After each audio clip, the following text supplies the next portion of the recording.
Welcome back, everybody. We're today we're reviewing the presidential assassination that nobody talks about. Assassination. Ass- Mashed potatoes. Mash and sassafras. I took bro. speech class as a child. I would appreciate if you didn't make fun of it. Hey, I just heard it, man. If you like the video, please leave a like or subscribe. Hit the notification bell so that way you can watch us laugh and be confused. Because some of this history is actually causing me to freak out. Freak out. And it's your fault mostly. Oh. Me? Yeah, Nah. Freud, he got me jacked up. Yeah. Well, yeah, Freud, he got everybody fucked up, man. Had me fucked up when I was sitting in the freaking classroom learning about this shit.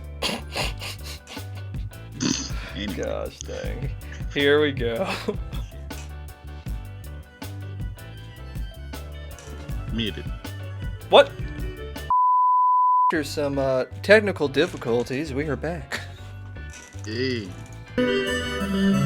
Hey kids, John Wilkes Booth, Lee Harvey Oswald, Hitler, all people who gained massive notoriety by killing one of history's famous leaders. But there are two Americans who committed an equally heinous crime as these three, yet their stories are seldom remembered, mostly because nobody really cares about the presidents they killed. Originally I was going to talk about both of them, but the video ended up being way too long, so today we'll just stick to, this one I guess. Charles J. Guiteau was a pretty silly guy, and to understand how a guy could be so silly, you gotta start with his youth. Guiteau was born in Freeport, Illinois in 1841. His mom had postpartum psychosis and died when he was 7, alongside 3 of his 5 siblings. His dad, meanwhile, was mega religious and made a big point out of instilling those values. Whoa. That guy needs a This chiropractor. influence Yeah, he molded does. Charles into a boy who sought nothing short of total approval from others, and who would react very harshly to any criticism levied upon him. As a teen, he moved to Ann Arbor, Michigan for high school. He tried to get into the University of Michigan, but he goofed on the entrance exam. So he did what anyone What is in the his situation capital would of- do and said, well, so Michigan. much for real life. I'm gonna join a commune. Specifically, he became part of the Oneida community in New York. In some aspects, this place was a pretty run-of-the-mill religious fellowship. From each according to their ability, to each according to their need, yada yada. But there were a couple of things that made it special. Doesn't look First too off, they bad. followed a doctrine known as Christian perfectionism, whereby everyone would strive to live their lives completely free of sin and reach a divine level of perfection while still on earth. Now this Okay. isn't really unique to Oneida, but whereas most people would achieve this through staunch discipline and careful self-reflection, these guys would just get together and take turns roasting the shit out of each and every member over any minute flaw they could possibly have. Real great for the psyche. They also practiced what was basically an early form of eugenics, where aspiring parents would have to submit an application and be judged by the committee on their moral and spiritual fortitude. If they were allowed to mate, children would be separated from the mom about a year after birth and raised communally in the children's wing. After all, wouldn't want any of those hopelessly flawed toddlers to think they're deserving of any affection whatsoever. Oneida also believed in what they called free love, which meant that anyone could bang anyone at any time as long as they kept it hetero. And exclusive relationships of any kind were actually frowned upon, which seems like kind of a weird habit for people trying to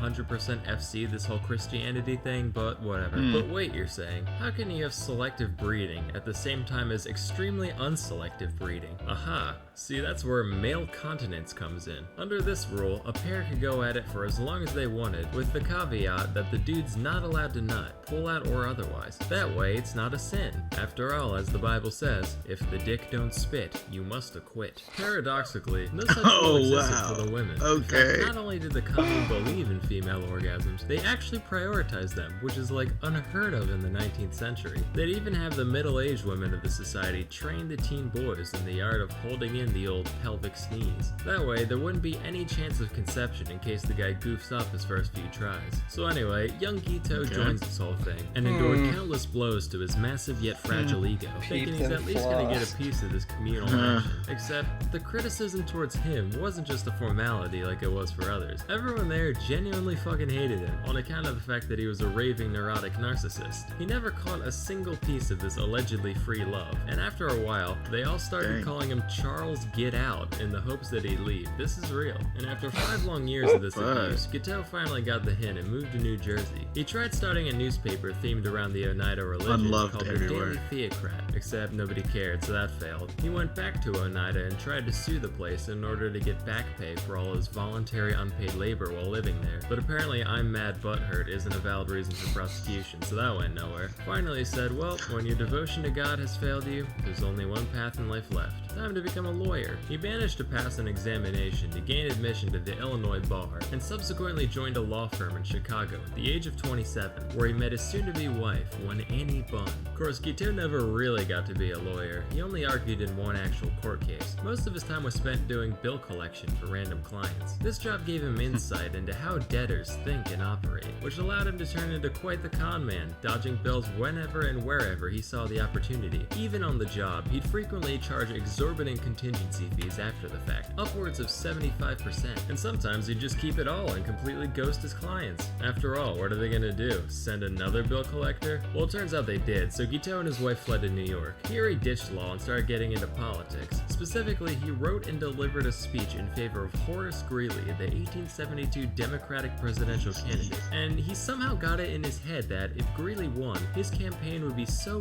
greatly indebted to him that they'd fulfill his desires to be the Minister of Chile, as though a total rando like him could just, name a job and it would be his. In reality, the speech was an incoherent mess heard by next to no one, and Greeley lost by a landslide. As the years passed, Annie got real sick of living life on the run with a broke-ass bitch, and Charles was none too keen on her weighing him down either. But back in the day, you couldn't just divorce someone willy-nilly, you needed a valid reason for it. So Charles concocted the brilliant scheme of banging a prostitute and then having her testify in court. The plan worked, with the pair successfully divorcing in 1874, and the only downside was syphilis.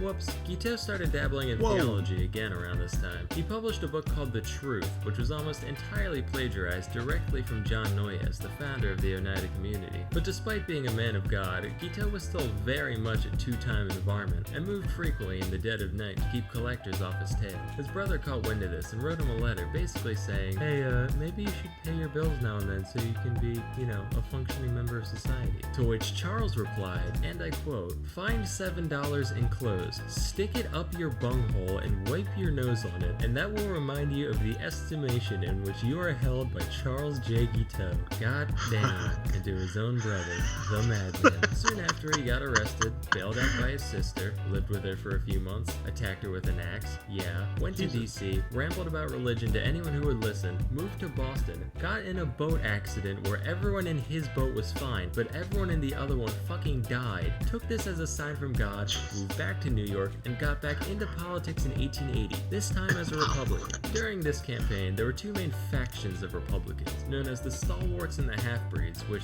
sounds like some Tolkien shit, wish we had names like that today. Now, Guiteau considered himself a stalwart, and in a similar vein to his 1872 venture, he wrote a speech to promote stalwart candidate Ulysses S. Grant, who was shooting for his third term. But before he got a chance to deliver the speech, one James A. Garfield took the candidacy completely out of nowhere, beating out both factions single-handedly. It was like, rats, how am I gonna get power handed to me now? So he literally just scribbled out all the references to Grant and replaced them with Garfield and was like, yep, that'll do it. He read this speech all of twice, along with handing out copies to the Republican National Committee. In reality, this really didn't accomplish much, but when Garfield managed to win the election, Guiteau was like, yes, that was entirely me. Garfield is in my supreme debt. As God is my witness, he shall make me a consulate in Vienna or Paris or someplace cool like that. He went to DC to await his inevitable appointment, but obviously nothing happened, so he started writing letters. A lot of letters. When that didn't work, he started actually stalking both Garfield and the Secretary of State, James Blaine, intercepting them in hotel lobbies, just being like, oh, hey, yeah, it's me, the sole person responsible for your success. Say, how about a consulship? Alright, you'll get back to me, I get it. Whoa, haha. What a coincidence. Me again. How's that consulship coming? At first they simply ignored him, but eventually Blaine snapped, screaming, never speak to me again on the Paris consulship as long as you live. Damn you, Garfield! My sense of disturbance is worse. Maybe daylight savings just made Monday an hour longer. Wow, Garfield, that was great advice. what? It's amazing how you manage to keep things No, fresh. they You do. burn in hell, beige dog. At this point, Guiteau completely renounced any faith in the current administration. Oh, that's and after a good. lifetime of clout chasing met only with disappointment, he decided his only option was straight up going postal. He convinced himself that it was now God's will to remove Garfield from this mortal plane in order to put his stalwart vice president, Chester Alan Arthur, into power. When he went to buy a revolver, he was given the choice between a wood grip and an ivory grip. He went with the ivory one for no other reason than he thought it would look cooler in a museum, and on July 2nd, 1881, he ambushed Garfield at the Baltimore and Potomac Railroad Station, shooting him twice in the back and mortally wounding him, all because he wouldn't give him a job. Garfield managed to hang on for 11 weeks before finally dying, which sounds like hell. Today's modern physicians actually believe that Garfield could have easily survived the incident if it weren't for doctors digging through him with unsanitized tools. Hey, modern medicine, thanks for not being worse than literally no medicine. That's how it was for It means a Washington, lot. I'm But pretty that didn't sure. stop Guiteau from being formally charged with murder, and that's exactly what he wanted. Matter of Really? fact, Guiteau was over Yeah, the moon, like- taking his new nationwide infamy as the fame He had like a always cold or deserved. something, His and like the trial was doctors just kept bananas, doing with different Guiteau things to hurling him, and obscenities at just it about sounded everyone like there, hell. including his own defense It's probably team, the reason he and actually formatting his died. testimony as an epic poem Yeah. which he recited in full. He even dictated an autobiography to the New York Herald, which, get this, he ended with a personal ad for a nice Christian lady under 30 years of age. What a baller. When the guilty verdict was read, he called everybody there low consummate jackasses, and on June 30th, 1882, Guiteau smiled and waved to his adoring fans as he was walked to the gallows, where he recited a repetitive, deranged poem he wrote that morning, which was performed in a high-pitched falsetto voice, since it was written in the point of view of a child. He asked for a full orchestra to play during the reading, which I don't have to tell you that went nowhere, and promptly thereafter, he was hung. When the gallows dropped, people were probably like, oh,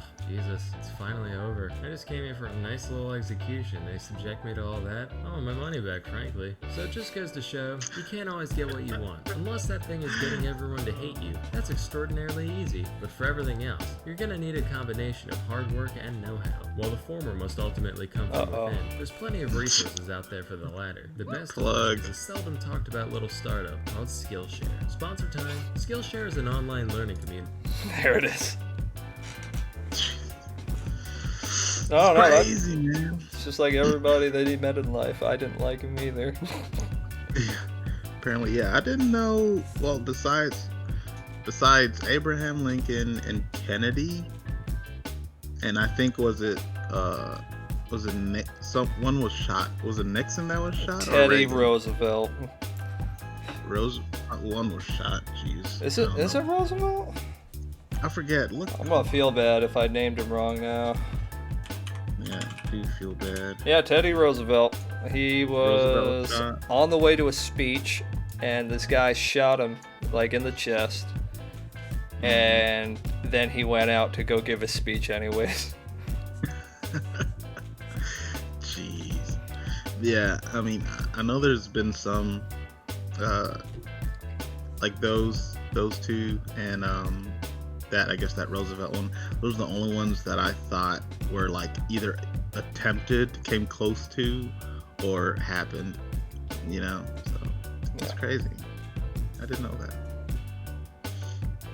Real interesting. So what are you telling me about Washington getting like unsanitary? He got the leeches. He got the smoke up the bum. He got the dude. Like back then they were convinced that if you take, I don't know what the line of reasoning is, and I haven't read into it that much, but for drowning victims, if they were able to pull you out of the water, they would grab like a billows and put smoke up your bum to like try to force the water out. I think that's the idea. Just blow it. Technically, if you put enough smoke up there, maybe. Maybe. It's like, oh my god. what? Like, yo, if there aren't cinders coming out of your mouth, I don't think it's gonna be working. Nah. Jesus Christ. That's impressive. Anyway. Yeah, that's wild. This is really knowledgeable. Learned something today. But yeah, remember to like, comment, share, all the above. Skillshare, we need money, please. Wait.